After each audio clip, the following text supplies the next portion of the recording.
안녕하세요. 조복치입니다. 저는 어릴 때부터 성격이 좀 예민한 편이었어요. 예민한 것뿐만이 아니라 부정적이고 걱정이 좀 많아서 좀 사는 게 굉장히 힘들었거든요.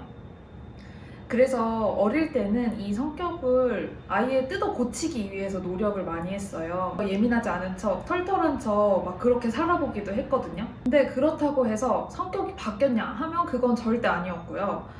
오히려 부정적인 생각도 더 많아지고 성격도 더 예민해지고 그리고 저답지 않은 행동을 하다 보니까 사람들과의 관계에서도 오히려 역효과가 나는 그런 경우가 훨씬 많았어요. 그래서 어느 순간부터는 이렇게 성격을 고치기보다는 이렇게 생겨먹은 나와 잘 살아가는 방법을 찾아봐야겠다 이렇게 생각을 했던 것 같아요.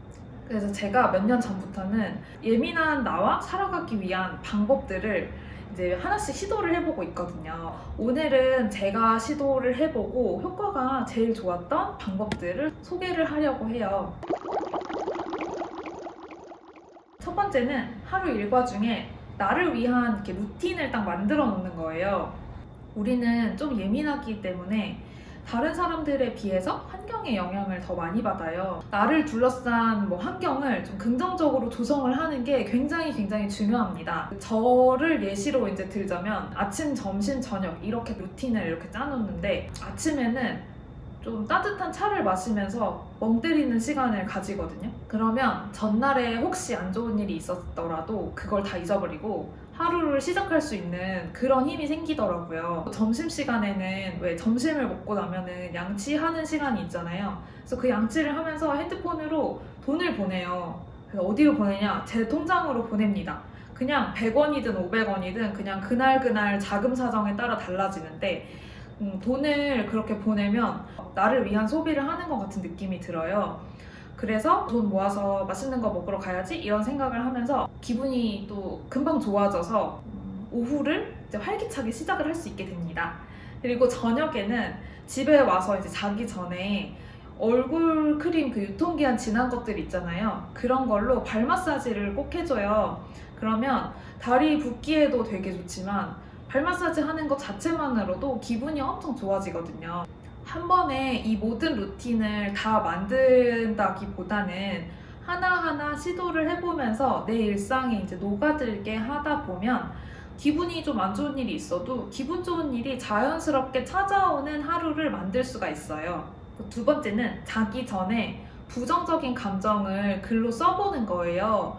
이거는 꼭 손으로 이렇게 쓸 필요는 없고요. 그냥 핸드폰에다가 이렇게 저는 메모장에 쓰거든요. 이런 실험을 한 적이 있대요. 우울감이 높은 집단을 두 집단으로 이제 나눠서 한 집단에는 그날 일어났던 일의 단순 묘사, 이런 일이 있었다, 저런 일이 있었다 이런 것만 이제 쓰게 했고 한 집단에는 부정적인 감정을 이렇게 글로 쓰게 했대요. 이 실험을 4개월간 지속을 했더니 부정적인 감정을 글로 썼던 이 두 번째 집단이 우울감이 크게 개선이 됐다고 하더라고요. 근데 제가 되게 비슷한 경험을 한 적이 있거든요. 저는 대학생 때 오랫동안 심리 상담을 받았어요. 심리 상담을 처음 받을 때 선생님이 감정일기를 쓰는 숙제를 내주셨었거든요. 저는 원래도 일기를 쓰는 사람이었거든요. 그래서 매일 일기를 썼는데 사실은 감정보다는 하루 일과 그리고 저한테 기억에 남는 순간들 이런 거를 적는 그런 일기였던 것 같아요. 근데 감정일기 숙제를 받아서 감정 위주로 쓰는 그런 일기를 쓰면서부터는 정말 신기하게 일기를 쓰고 잠이 들 때 좀 기분이 괜찮다? 이런 느낌이 들기 시작했어요. 이 실험 결과를 보고 제가 든 생각은 그 부정적인 감정을 글로 쓰는 이 행위 자체가 이 감정을 내 안에다가 가둬두지 않고 이제 흘려보내는 그런 효과가 있구나 이런 생각이 들었거든요. 혹시 부정적인 감정이 너무 많아서 힘들다 이런 분들은 꼭 이 방법을 시도해 보셨으면 좋겠어요. 세 번째는 스스로를 위로하는 연습을 하는 거예요. 예민한 사람들은 어릴 때부터 자기 감정을 존중받거나 위로받는 경험이 그렇게 많지 않거든요. 그래서 우울감이 찾아왔을 때 아니면 부정적인 생각이 들고 심리적으로 힘들 때 나를 이렇게 위로하기보다는 채찍질을 해서 여기서 빠져나와야겠다라는 생각을 더 많이 하게 되거든요. 근데 생각해보면 가까운 가족이나 친구가 나를 지적하고 무시하고 너는 왜 그거밖에 못하니 이러면 당연히 상처를 많이 받을 거 아니에요. 근데 자기 스스로한테는 그런 상처를 너무 아무렇지도 않게 주는 사람들이 굉장히 많아요. 당연히 저도 그랬고요.